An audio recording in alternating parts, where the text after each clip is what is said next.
Welcome to Echo on Air at Ecobuild 2017. I'm here with Shaffer from CIRIA. So you chaired a session this morning on new ideas for urban water management. What were the key topics or points that were given by the speakers today? I suppose it's the recognition that previously we looked at water management as a problem and a challenge, and now actually with different ways of thinking we can think of water management as more of an opportunity in terms of providing opportunities for managing flood risk, but also dealing with other opportunities and challenges around flood risk, water quality, climate change adaptation, and also delivering benefits for wildlife and also people in terms of the places. So it was this change in mindset, if you like, around actually how we look at water.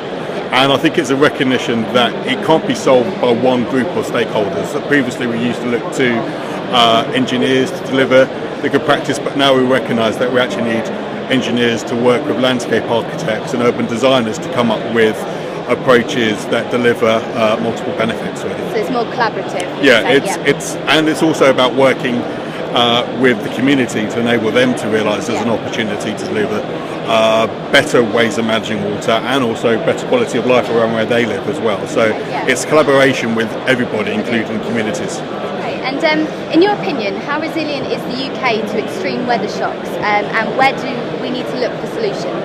Yeah, so my focus is primarily around extreme rainfall, so it's looking at issues around that. So I'd say we've still got some way to go, but we're considerably better than we were, say, 10 years ago. So I think with regards to river and coastal weather impacts, I think we actually got our heads around that a bit better. And I think surface water and the interactions between extreme events in our cities, we've still got some way to go. So, but I don't think we're alone like that. I think parts of America, parts of China, and parts of Australia still have those issues. So, but if I was to say a place for people to go, it would probably be China, because they have a Sponge Cities program, which is doing great stuff, but they have different governance arrangements to make that happen, and also probably Australia as well.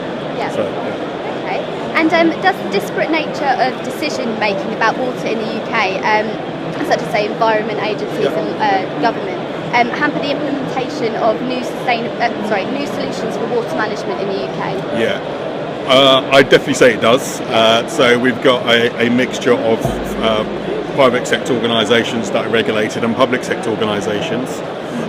We also have organisations that are regulated differently with different investment cycles. So trying to get that to come aligned for investment to improve approaches to water management is quite tricky. But I'd say we've had that since we privatised the water industry. So I think we're starting to get better around this and how we can start delivering partnerships to make this happen. But some of those countries where I mentioned, like America and China, where they are doing good stuff, it's simplified because of the way they have their governance structures. So in America, a majority of it is managed by municipalities, and in China, it's all pretty much driven by central and local government. So yeah, it does make things difficult, but it does.